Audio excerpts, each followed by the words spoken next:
ఈ వీడియోలో నేను జావా స్క్రిప్ట్లోని డేటా టైప్స్ గురించి ఎక్స్ప్లెయిన్ చేస్తున్నా. మనం వేరియబుల్స్ని ఎందుకు డిక్లేర్ చేస్తాం? ఆ వేరియబుల్లో డేటాని స్టోర్ చేయడానికి. ఆ వేరియబుల్లో స్టోర్ చేసే డేటా అనేది ఎన్ని ఫామ్స్లో ఉండేదో చెప్పేదే ఈ డేటా టైప్స్ అనమాట. డేటా అనేది డిఫరెంట్ ఫామ్స్లో ఉంటుంది. ఎందుకు అని డేటాని క్లాసిఫికేషన్ చేశారంటే ఆ డేటా టైప్ని బట్టి దాని మీద చేసే ఆపరేషన్స్ అనేవి మారుతూ ఉంటాయి. సపోజ్ ఇప్పుడు మనకి డేటా టైప్ నెంబర్ ఉంటే, అంటే నెంబర్స్ ఉంటే మనం నెంబర్స్ మీద చేసే ఆపరేషన్స్ ఏంటి? మల్టిప్లికేషన్స్, డివిజన్స్, సబ్ట్రాక్షన్స్, ఎడిషన్స్ ఇలా చేస్తాం. అదే ఆ ఆపరేషన్స్ స్ట్రింగ్స్ మీద మనం చేయలేము. ఎందుకంటే ఆ ఆపరేషన్స్ అనేవి ఆ పర్టికులర్ డేటా టైప్కి మాత్రమే సంబంధించినవి. ఆపరేషన్స్ అనేవి ఒక్కొక్కటి దేని మీద చేయగలము అని దేన్ని బట్టి చెప్తామంటే దాని యొక్క డేటా టైప్ని బట్టి డిసైడ్ చేయగలుగుతాం. జావా స్క్రిప్ట్లో మెయిన్గా 3 కేటగిరీస్లో క్లాసిఫై చేసుకోవచ్చు. ఫస్ట్ది ఏంటంటే ప్రిమిటివ్ డేటా టైప్. ప్రిమిటివ్ అంటే ఏంటంటే ప్రైమరీ అనమాట. ఇంతకన్నా తక్కువ లెవెల్లో మనకి డేటా అనేది ఉండదు. అవేంటంటే numbers, strings, boolean. Next special data type. 2 special data types ఉన్నాయి. అవేంటంటే అన్డిఫైన్డ్, నల్. వీటి గురించి నేను ఎగ్జాంపుల్స్తో కూడా ఎక్స్ప్లెయిన్ చేస్తాను. Next composite data types. ఈ కాంపోజిట్ డేటా టైప్స్ అంటే ఏంటంటే ప్రిమిటివ్ డేటా టైప్స్ని గ్రూప్ చేసి, అంటే ప్రిమిటివ్ డేటా టైప్లో ఏవైతే వాల్యూస్ తీసుకుంటామో అలాంటివి మల్టిపుల్ తీసుకుండి ఒక గ్రూప్ కింద చేసేదే ఈ కాంపోజిట్ డేటా టైప్. అందులో మనకి యారే, ఆబ్జెక్ట్ అని 2 ఉన్నాయి. ఫస్ట్ ప్రిమిటివ్ డేటా టైప్స్ గురించి చూద్దాం. జావా స్క్రిప్ట్ అనేది డైనమికల్లీ టైప్డ్ లాంగ్వేజ్. అంటే ఏంటంటే మనం వేరియబుల్కి ఏదైతే వాల్యూ అసైన్ చేస్తామో ఆ వాల్యూని బేస్ చేసుకుంటే ఆ వేరియబుల్ యొక్క టైప్ అనేది డిసైడ్ అవుతుంది. ఏదైతే వాల్యూ ఈ వేరియబుల్కి అసైన్ చేస్తున్నామో ఆ వేరియబుల్ ఆ టైప్కి చెందింది. ఇలా ఏ ప్రోగ్రామింగ్ లాంగ్వేజెస్లో అయితే ఉంటాయో వాటిని డైనమికల్లీ టైప్డ్ లాంగ్వేజ్ అంటారు. నెంబర్ డేటా టైప్ ఏంటంటే ఇంటీజర్స్ కానీ, ఫ్లోట్స్ కానీ, ఏంటంటే డెసిమల్ పాయింట్. 87.8 తీసుకున్నా, 87 తీసుకున్నా మనకు అది నెంబర్ కేటగిరీకే సంబంధించింది. సో అది నెంబర్ కేటగిరీకి సంబంధించిందో కాదో మనకు ఎలా తెలుస్తుంది అంటే టైప్ ఆఫ్ అనే ఒక ఆపరేటర్ ఉంది. దాన్ని యూజ్ చేసి ఆ వేరియబుల్ యొక్క టైప్ని చెక్ చేయొచ్చు. డైరెక్ట్గా వేరియబుల్ నేమ్ పాస్ చేసినా లేకపోతే పెరాంథసిస్లో కూడా మనం పాస్ చేయొచ్చు. ఇప్పుడు నేను కన్సోల్ ఓపెన్ చేస్తున్నా. ఇన్స్పెక్ట్ ఉంటుంది కదా, రైట్ క్లిక్ చేసినప్పుడు సో ఇక్కడ మనకి కన్సోల్ ఉంది కదా, దాంట్లో నెంబర్ అని వచ్చింది. ఎందుకు నెంబర్ అని వచ్చింది? ఎక్స్ అనే వేరియబుల్లో 87 ఇచ్చాం. 87 అనేది ఏంటి? నెంబర్ కదా, అందుకు నెంబర్ కేటగిరీలోకి చెందింది కాబట్టి 87. ఎక్స్ కూడా ఆ కేటగిరీకే సంబంధించింది. టైప్ ఆఫ్ అనేది ఏం చెప్తుందంటే ఎక్స్లో మనం ఏ టైప్ ఆఫ్ వాల్యూ స్టోర్ చేసామో అది చెప్తుంది. ఎక్స్లో 87.89 స్టోర్ చేస్తున్నాం, అప్పుడు కూడా మనకి నెంబర్ అనే ప్రింట్ అవుతుంది. ఎందుకంటే జావా స్క్రిప్ట్లో ఫ్లోటింగ్ పాయింట్ నెంబర్స్, ఇంటీజర్స్ అన్నిటినీ నెంబర్ కేటగిరీకే డిఫైన్ చేశారు కాబట్టి. నెక్స్ట్ ఏంటంటే స్ట్రింగ్ డేటా టైప్. జావా స్క్రిప్ట్లో స్ట్రింగ్ డేటా టైప్ అనేది ఏంటంటే మనం ఏదైనా కొటేషన్స్లో ఇంక్లూడ్ చేస్తే, సింగిల్ కొటేషన్ కానీ డబుల్ కొటేషన్ కానీ ఇంక్లూడ్ చేసుకుంటే ఇది స్ట్రింగ్ డేటా టైప్కి సంబంధించిందని. ఈ వాల్యూ అనేది స్ట్రింగ్ డేటా టైప్కి సంబంధించింది. సో ఇప్పుడు నేను ఈ వాల్యూని వై అనే వేరియబుల్లో అసైన్ చేస్తున్నాను. ఏ కేటగిరీ ఆఫ్ డేటా వైలో స్టోర్ అయిందో మనకి ఎలా తెలుసుకోవచ్చు? టైప్ ఆఫ్ అనే ఒక ఆపరేటర్ ఉంది కదా, దాన్ని యూజ్ చేసి మనం తెలుసుకోవచ్చు. సో ఇప్పుడు నేను రీఫ్రెష్ చేస్తున్నాను. స్ట్రింగ్ అని వచ్చింది. ఎందుకు స్ట్రింగ్ అని వచ్చింది? మనం వైలో స్ట్రింగ్ని స్టోర్ చేసాం కాబట్టి. స్ట్రింగ్ అంటే ఏంటంటే ఒక గ్రూప్ ఆఫ్ క్యారెక్టర్స్. సో మనకు ఆల్ఫాబెట్స్ ఉంటాయి కదా, ఆల్ఫాబెట్స్ కానీ నెంబర్స్ కానీ ఇలా వేటినైనా ఇలా కొటేషన్స్లో పెడితే అది జావా స్క్రిప్ట్లో స్ట్రింగ్ కేటగిరీకి సంబంధించిందని. సో ఇప్పుడు మనం ఇక్కడ ఒక స్ట్రింగ్ ఉంది కదా, నేను ఆ స్ట్రింగ్ని కొటేషన్స్లో పెట్టి స్టోర్ చేయాలనుకుంటున్నాను. అప్పుడు నేను ఏం చేయాలంటే జావా స్క్రిప్ట్లో స్ట్రింగ్ని ఎన్ని విధాలుగా డిక్లేర్ చేయొచ్చు? 2 వేస్లో డిక్లేర్ చేయొచ్చు. సో సింగిల్ కొటేషన్ యూజ్ చేసి, డబుల్ కొటేషన్ యూజ్ చేసి. సో ఇక్కడ నేను డబుల్ కొటేషన్ అయినా తీసుకోవచ్చు, సింగిల్ కొటేషన్ అయినా తీసుకోవచ్చు. సో ఇప్పుడు నేను XYZ అని చెప్పి తీసుకున్నా. ఇక్కడ నాకు సింగిల్ కొటేషన్ కావాలి అని అనుకుంటే మనం అవుట్ సైడ్ డబుల్ కొటేషన్ రాసుకోవచ్చు. సో మనం ఇక్కడ అవుట్ సైడ్ ఏ కొటేషన్ అయితే రాస్తామో లోపల మనం వేరే ఆపోజిట్ సింగిల్ కొటేషన్ రాస్తే మనకి యాజ్ ఇట్ ఈస్ అది కూడా ఒక స్ట్రింగ్ కాన్స్టెంట్ కింద తీసుకుంటుంది. ఈజ్ అని చెప్పి కొటేషన్స్లో పెట్టావు. ఇప్పుడు మనకి ఏమొస్తుందో చూద్దాం. సో యాక్చువల్గా నేను దాన్ని ప్రింట్ చేయలేదు కదా, సో ప్రింట్ చేస్తే మనకి తెలుస్తుంది. దాంట్లో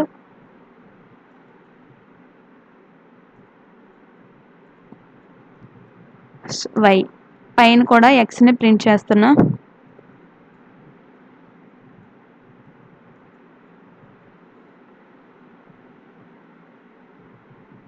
ఇక్కడ మనకి ఏమైంది, XY Z తర్వాత ఈజ్ అని వచ్చింది.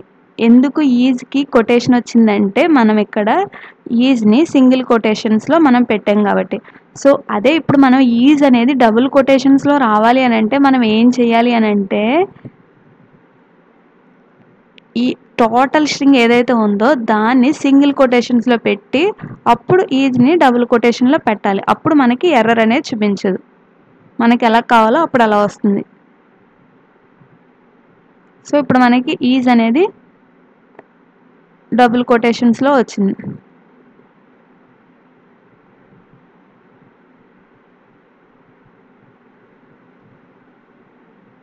సో ఇది string data type.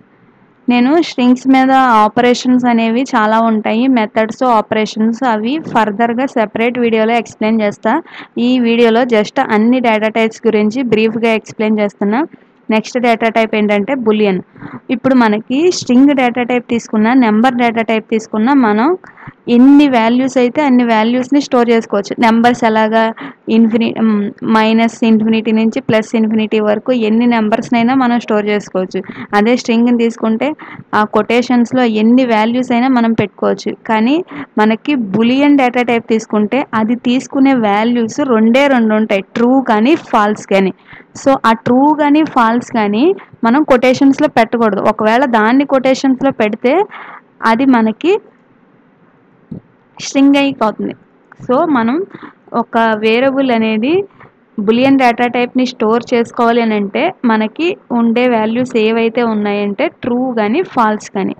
So true. ఇప్పుడు నేను దాన్ని ప్రింట్ చేస్తున్నా, దాంతోపాటు దాని యొక్క టైప్ని కూడా ప్రింట్ చేస్తున్నా.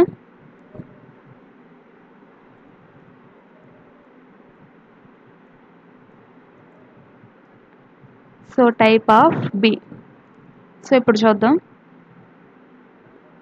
సో ఇప్పుడు మనకి ఏమని వచ్చింది, బి యొక్క వాల్యూ ట్రూ.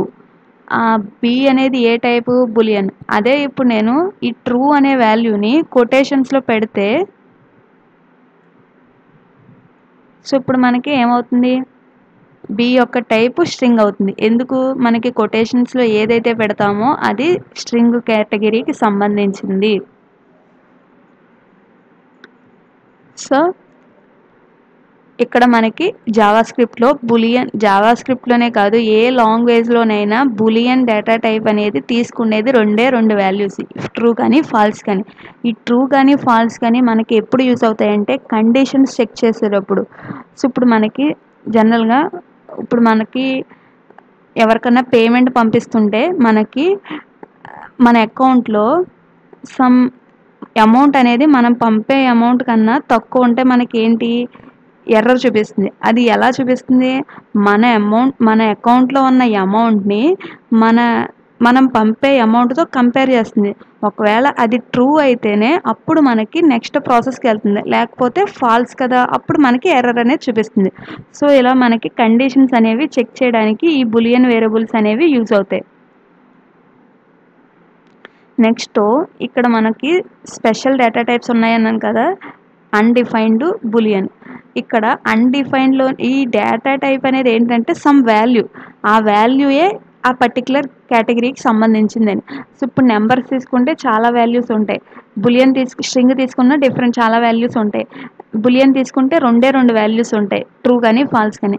అదే ఇప్పుడు మనకి అన్డిఫైన్డ్ అని ఒక డేటా టైప్ అనేది జావాస్క్రిప్ట్లో ఉంది. ఆ అన్డిఫైన్డ్ అనేది ఏం చెప్తుందంటే మనం ఏదైనా ఒక పర్టిక్యులర్ వేరియబుల్ని డిక్లేర్ చేసి దాంట్లో ఏ వాల్యూ ఇవ్వకపోతే అప్పుడు ఆ వేరియబుల్ అనేది అన్డిఫైన్డ్ డేటా టైప్కి సంబంధించింది.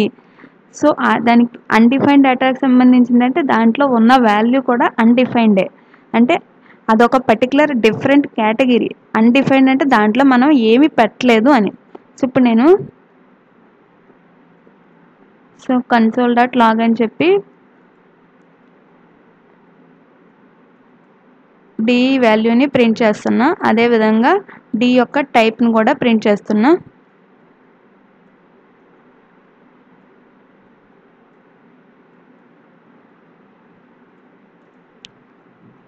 సో యాక్చువల్గా మనకి రియల్ టైంలో వేరియబుల్స్ని డిక్లేర్ చేసేటప్పుడు సింగిల్ లెటర్స్ని యూజ్ చేయరు. ఆ వేరియబుల్కి సమ్ మీనింగ్ ఉండేలాగా నేమ్స్ అనేవి ఇస్తారు. ఇప్పుడు నేను జస్ట్ ఎగ్జాంపుల్స్ చెప్తున్నాను కాబట్టి సింగిల్ నేమ్స్ ఇచ్చాను, కానీ ఈ వేరియబుల్ నేమ్స్ అనేవి ఇవ్వకూడదు. ఇలా ఇవ్వకూడదు. సింగిల్ నేమ్స్తో ఒక గ్రూప్ ఆఫ్ వర్డ్ కానీ ఇవ్వాలి. సో ఇప్పుడు మనం ఈ d యొక్క టైప్ని కానీ వాల్యూని కానీ మనం ప్రింట్ చేస్తే మనకి ఏమైంది, అన్డిఫైన్డ్ అని వచ్చింది. సో ఈ d అనేది ఎందుకు అన్డిఫైన్డ్ అయ్యిందంటే మనం ఏదైనా ఒక వేరియబుల్ని డిక్లేర్ చేసి దాంట్లో వాల్యూని స్టోర్ చేయకపోతే అప్పుడు మనకి ఆ వేరియబుల్ అనేది అన్డిఫైన్డ్ టైప్ కింద జావా స్క్రిప్ట్ అనేది ట్రీట్ చేస్తుంది. సో ఇప్పుడు నేను అదే వేరియబుల్ dని నెక్స్ట్ తర్వాత లైన్లో దాంట్లో ఒక స్ట్రింగ్ని స్టోర్ చేస్తున్నా. ఇప్పుడు మనం ఈ d యొక్క టైప్ని d యొక్క వాల్యూని ప్రింట్ చేసినట్టయితే మనకి స్ట్రింగ్ టైప్ వస్తుంది. ఎందుకనంటే జావా స్క్రిప్ట్ డైనమికల్లీ టైప్డ్. ఇప్పుడు మనం ఏ వాల్యూని అయితే ఈ వేరియబుల్లో స్టోర్ చేస్తున్నామో ఆటోమేటిక్గా ఆ వేరియబుల్ అనేది ఆ టైప్కి కన్వర్ట్ అయిపోతుంది. సో ఈ పై లైన్లో ఏ వాల్యూ ఇవ్వలేదు కాబట్టి అన్డిఫైన్డ్. ఈ లైన్లో మనం స్ట్రింగ్ని ఇస్తున్నాం కాబట్టి ఈ లైన్ కాడి నుంచి ఆ వేరియబుల్ అనేది స్ట్రింగ్ డేటా టైప్. సో ఇవి అన్డిఫైన్డ్ డేటా టైప్కి సంబంధించిన ఎగ్జాంపుల్. ఇప్పుడు నెక్స్ట్ నల్ అనేది ఇంకొక కేటగిరీ ఉంది. సో ఈ నల్లో అన్డిఫైన్డ్ అనేది చాలా కన్ఫ్యూజింగ్ టాపిక్ ఈ జావా స్క్రిప్ట్లో. సో ఇప్పుడు నల్ అంటే ఏంటంటే అన్డిఫైన్డ్ ఎలా అయితే సింగిల్ వాల్యూని తీసుకుంటుందో ఈ నల్ కూడా సింగిల్ వాల్యూనే తీసుకుంటుంది. ఏంటంటే నల్ అనేది ఒక వేరియబుల్ని మనం డిక్లేర్ చేసి దాంట్లో నల్ అని ఒక వాల్యూని పాస్ చేస్తాం. నల్ అంటే ఏంటంటే నథింగ్, దాంట్లో ఏమీ లేదు అని చెప్పడం. సో ఇలా చెప్పడాన్నే ఈ జావా స్క్రిప్ట్లో నల్ అనే ఒక పర్టికులర్ డేటా టైప్ని డిక్లేర్ చేశారు. సో ఇప్పుడు నేను దీన్ని ప్రింట్ చేస్తున్నా.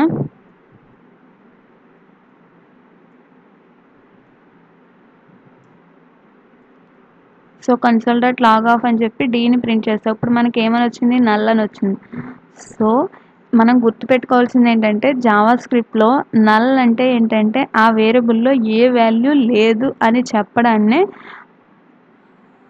మనం నల్ అని ఒక కేటగిరీని యూజ్ చేయొచ్చు. సో ఇప్పుడు నేను ఇంతకు ముందు ఈ d అనే వేరియబుల్లో ఈ ఏబీసీ అనే స్ట్రింగ్ని స్టోర్ చేశాను కదా, మనకి తర్వాత ఆ డీలో అసలు ఏ వాల్యూ వద్దు అని అనుకుంటే మనకి d అనే వేరియబుల్ ఉండాలి, కానీ అందులో ఏ వాల్యూ ఉండకూడదు అని అనుకుంటే మనం ఆ డీకి నల్ అనే వాల్యూని అసైన్ చేస్తే అప్పుడు d అనేది నల్ కేటగిరీకి సంబంధించింది అవుతుంది. సో ఇది నల్లో అన్డిఫైన్డ్ గురించి. నెక్స్ట్ ఏంటంటే కాంపోజిట్ డేటా టైప్స్. ఈ కాంపోజిట్ డేటా టైప్స్ అనేవి ఏంటంటే మనకి ఈ ప్రిమిటివ్ డేటా టైప్స్ ఏవైతే ఉన్నాయో వాటిని గ్రూప్ చేసి అలాంటివి మల్టిపుల్ వాల్యూస్ని గ్రూప్ చేసి ఒక పర్టిక్యులర్ వేరియబుల్తో మనం రిప్రజెంట్ చేయొచ్చు. అంటే ఇప్పుడు మనకి సపోజ్ ఇక్కడ మనం ఎక్స్ అనే వేరియబుల్ తీసుకున్నాం కదా, ఇందులో ఏం స్టోర్ చేసాం, ఒక నెంబర్నే స్టోర్ చేసాం. అదే నాకు ఇలా 10 నెంబర్స్ని స్టోర్ చేయాలి ఒక వేరియబుల్ నేమ్తోనే. అలా చెయ్యాలి అని అనుకుంటే మనకి అవైలబుల్గా ఉన్నాయి composite data types, away array and objects.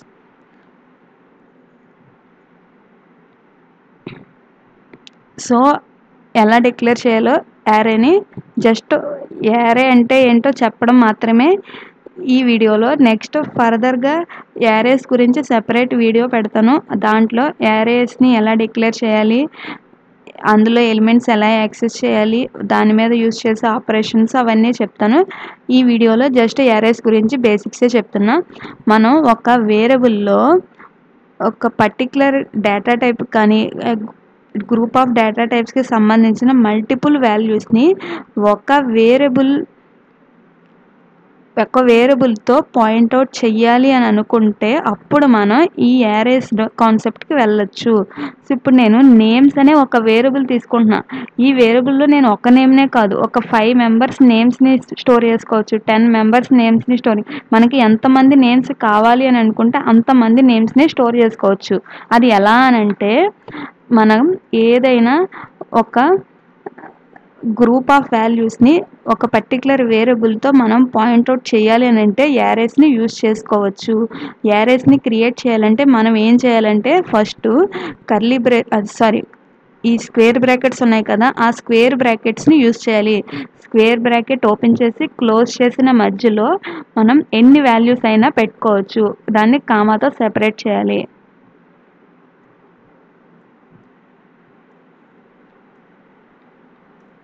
So ఇలా చేస్తున్నా. ఇప్పుడు నేను ఈ యారేని ప్రింట్ చేస్తున్నా.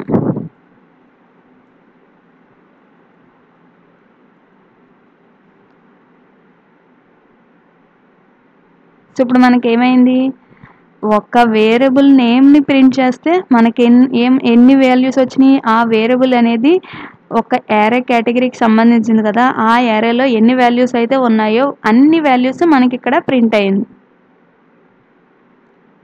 సో యారే అంటే మనం ఏం గుర్తుపెట్టుకోవాలి అంటే మనం జనరల్గా ప్రిమిటివ్ డేటా టైప్స్లో ఏదైనా ఒక వాల్యూని మాత్రమే ఆ వేరియబుల్ అనేది పాయింట్అవుట్ చేస్తుంది. మనకి అలా కాకుండా ఒక వేరియబుల్ ఒక గ్రూప్ ఆఫ్ వాల్యూస్ని మనం రిప్రజెంట్ చేయాలి అని అంటే ఒక వేరియబుల్తో మనం ఈ కాంపోజిట్ డేటా టైప్స్ని యూజ్ చేసుకోవాలి.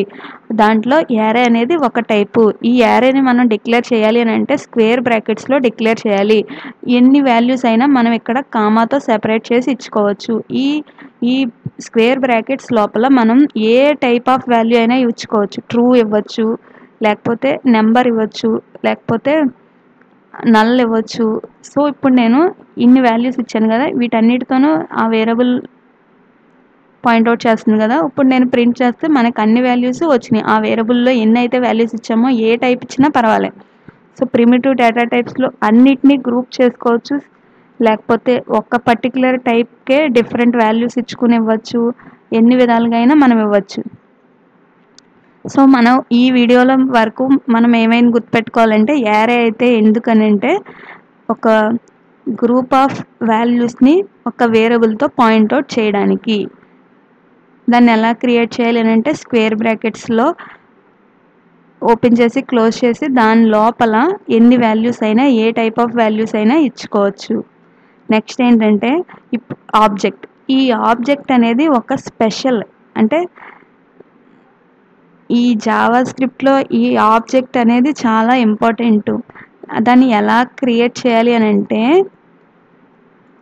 మనం యారేనైతే ఏం చెప్పాము, స్క్వేర్ బ్రాకెట్స్ ఓపెన్ చేసి క్లోజ్ చేయాలని చెప్పాం.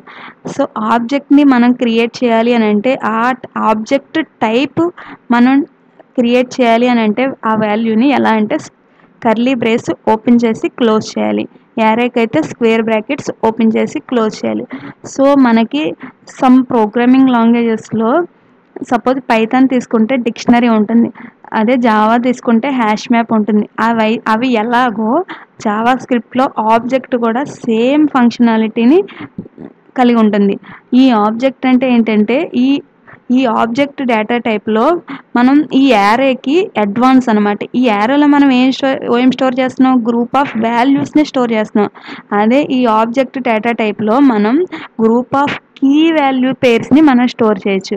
సో ఆ కీ వాల్యూ పేర్స్ అనేవి కామాతో సెపరేట్ చేయాలి. అవన్నీ కర్లీ బ్రేస్లో మనం స్పెసిఫై చేయాలి. So key value pairs. ఇప్పుడు నేను ఒక పర్సన్ యొక్క డీటెయిల్స్ని స్టోర్ చేయాలనుకుంటున్నా. సో ఇప్పుడు నేను దాన్ని ఆబ్జెక్ట్లో స్టోర్ చేస్తున్నా. ఎలా స్టోర్ చేస్తున్నా, నేమ్ అనే ఒక కీ తీసుకుంటున్నా. ఈ నేమ్ అనే కీలో ఏం స్టోర్ చేస్తున్నా, ఆ పర్సన్ యొక్క నేమ్ని స్టోర్ చేస్తున్నా. సో XYZ అని తీసుకున్నా.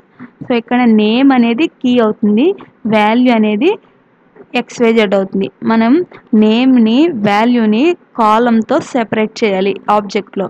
సో ఇప్పుడు కామా పెట్టి తర్వాత ఇంకో కీ వాల్యూ ఎన్ని కీ వాల్యూ పేర్స్ అయినా ఒక ఆబ్జెక్ట్లో మనం యూజ్ చేసుకోవచ్చు. కీని వాల్యూని కాలంతో సెపరేట్ చేయాలి.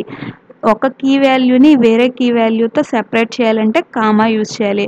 సో ఇక్కడ మనం ఆ యారేలో ఒక్కొక్క వాల్యూని సెపరేట్ చేయడానికి కామా ఎలా అయితే యూజ్ చేస్తామో ఆబ్జెక్ట్లో ఒక కీ వాల్యూని వేరే దాంతో సెపరేట్ చేయాలి అని అంటే కామా అనేది యూజ్ చేయాలి.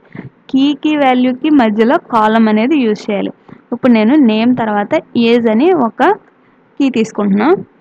సో ఇప్పుడు ఏజ్లో నెంబర్ స్టోర్ చేస్తున్నా. సపోజ్ 27 అని స్టోర్ చేస్తున్నా. నెక్స్ట్ ఇంకొక కీ తీసుకుంటున్నా. అదేంటి ప్లేస్ అని స్టోర్ చేసుకుంటున్నా. సో ప్లేస్లో బెంగళూరు అని స్టోర్ చేస్తున్నా. సో ఇప్పుడు మనకి ఈ నేమ్స్ అనే వేరియబుల్లో మనం ఏం చేసాము, సమ్ నేమ్స్ అనేవి గ్రూప్ ఆఫ్ నేమ్స్ని స్టోర్ చేసుకున్నాం. అదేవిధంగా ఇప్పుడు మనం ఈ ఆబ్జెక్ట్ అనే ఒక కాన్సెప్ట్ని యూజ్ చేసి మనం ఏం చేస్తున్నామంటే ఏ గ్రూప్ ఆఫ్ కీ వాల్యూ పేర్స్ని మనం స్టోర్ చేస్తున్నాం. ఈ కీ వాల్యూ అనేది మనకి కీ అనేది ఇక్కడ ఏదైతే వాల్యూని మనం స్టోర్ చేస్తున్నామో దానికి తగ్గట్టుగా స్ట్రింగ్ అనేది మనం ఇవ్వాలి. కీలో మనం స్ట్రింగ్ని మాత్రమే ఇవ్వాలి. అంటే సింగిల్ కొటేషన్లో కానీ డబుల్ కొటేషన్లో కానీ పెట్టి ఇవ్వాలి. సో వాల్యూ అనేది ఏదైతే ఉందో దాంట్లో మనం ఏ డేటా టైప్ అనే ఇచ్చుకోవచ్చు. ప్రిమిటివ్ డేటా టైప్స్ ఉన్నాయి కదా, అదేవిధంగా కాంపోజిట్ డేటా టైప్స్ ఉన్నాయి కదా, ఏదైనా ఇచ్చుకోవచ్చు. లేకపోతే స్పెషల్ డేటా టైప్స్ నల్ ఉంది కదా దాన్ని కూడా ఇచ్చుకోవచ్చు. ఇక్కడ నేను స్ట్రింగ్ ఇచ్చాను, నెంబర్ ఇచ్చాను, అదేవిధంగా బులియన్ కూడా ఇస్తాను ఇంకొకటి. సో నెక్స్ట్ మ్యారీడ్ అని ఇస్తున్నా. సో దీనికి ఒక బులియన్ డేటా టైప్ ఇస్తున్నా, ఫాల్స్ అని ఇస్తున్నా. సో అదేవిధంగా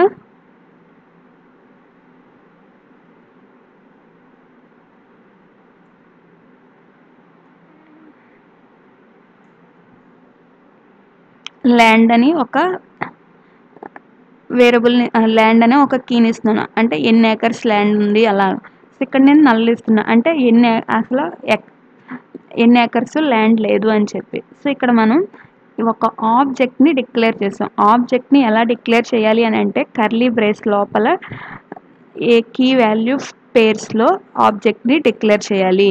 ఒక కీకి వాల్యూకి మధ్యలో, అంటే కీకి వాల్యూకి మధ్యలో కాలన్ అనేది ఉండాలి. సో ఇలా ప్రతి కీ వాల్యూ పేరు తర్వాత నెక్స్ట్ ఇంకో కీ వాల్యూ పేరు రాసేమో అని అంటే ఆ రెండింటికి మధ్య కామా అనేది ఉండాలి. సో ఇప్పుడు మనం చూద్దాం, దీన్ని ప్రింట్ చేస్తాం. ఈ ఆబ్జెక్ట్ని ప్రింట్ చేద్దాం.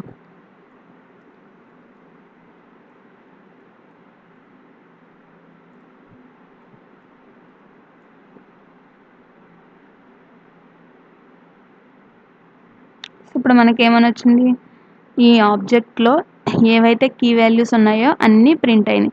మనం యారేలో ఓన్లీ గ్రూప్ ఆఫ్ వాల్యూస్ని మాత్రమే స్టోర్ చేసుకోగలం. అదే ఈ ఆబ్జెక్ట్లో గ్రూప్ ఆఫ్ కీ వాల్యూ పేర్స్ని స్టోర్ చేసుకోవచ్చు. సో ఇప్పుడు మనం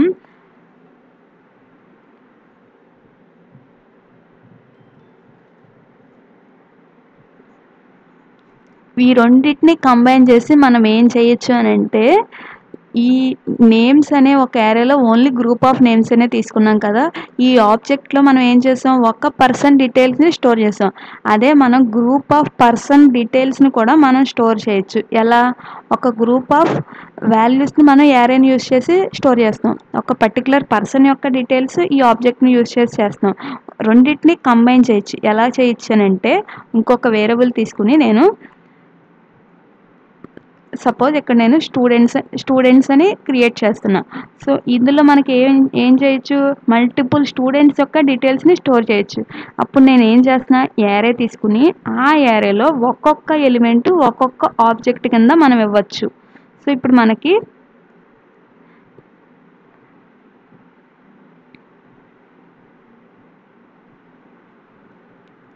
సో ఇది ఒక పర్సన్ యొక్క డీటెయిల్. అలా మనం ఎంతమంది స్టూడెంట్స్ కావాలంటే అంతమంది స్టూడెంట్స్ డీటెయిల్స్ ఇచ్చుకోవచ్చు. ఇక్కడ నేను ఈ యారేలో ఒక్కొక్క ఎలిమెంట్, ఇంతకుముందు యారేలో ఒక ఎలిమెంట్ ఏంటి, జస్ట్ ఒక స్ట్రింగే. ఇప్పుడు ఒక ఎలిమెంటే ఆబ్జెక్ట్ కింద మనం తీసుకున్నాం. సో నెక్స్ట్ ఎలిమెంట్ కావాలంటే మనం మళ్ళీ ఏం చేయాలి, కామా పెట్టి ఆ ఎలిమెంట్ అనేది ఇవ్వాలి. ఇప్పుడు నేను ఈ ఎలిమెంట్లో సమ్ వేరే వాల్యూస్ ఇస్తున్నా. 37 ఇస్తున్నా, హైదరాబాద్ ఇస్తున్నా,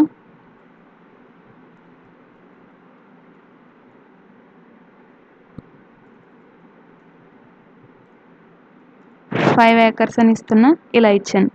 సో ఇప్పుడు మనం రీఫ్రెష్ చేసినట్టయితే ఒక యారేలో స్టూడెంట్స్ అనే యారేలో మనం ఇలా ఎంతమంది స్టూడెంట్స్ డీటెయిల్స్నైనా మనం స్టోర్ చేసుకోవచ్చు. ప్రతి స్టూడెంట్ యొక్క డీటెయిల్స్ని మనం ఆబ్జెక్ట్లో స్టోర్ చేస్తున్నాం. ఇప్పుడు నేను రీఫ్రెష్ చేస్తే సో దీన్ని ప్రింట్ చేయలేదు స్టూడెంట్స్ అనే వేరియబుల్ని. సో దాన్ని కూడా ప్రింట్ చేద్దాం.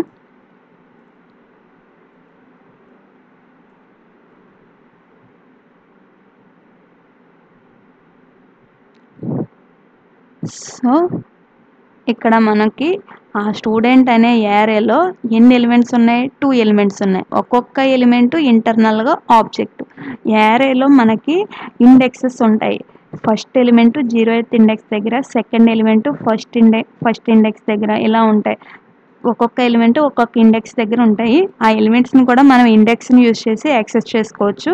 ఇక్కడ కూడా మనకి యారే ఉంది కదా, ఈ యారేలో ఎన్ని ఎలిమెంట్స్ ఉన్నాయో ఇక్కడ నెంబర్ చూపిస్తుంది 2. ఇక్కడ ఇందాక పైన ఈ యారేలో 6 ఎలిమెంట్స్ ఉన్నాయి కాబట్టి 6 అని చూపించింది. ఈ యారేలో 2 ఎలిమెంట్సే ఉన్నాయి. ఆ ఇంటర్నల్గా ఎలిమెంట్ 0th ఇండెక్స్లో ఈ ఆబ్జెక్ట్ ఉంది, ఫస్ట్ ఇండెక్స్లో ఈ ఆబ్జెక్ట్ ఉంది. ఇలా మనం యారేస్ని ఆబ్జెక్ట్స్ని కంబైన్ చేసి మనం ఒక పర్టిక్యులర్ పర్పస్ కోసం యూస్ చేసుకోవచ్చు రియల్ టైంలో. సో ఇవి data types. Thank you for watching.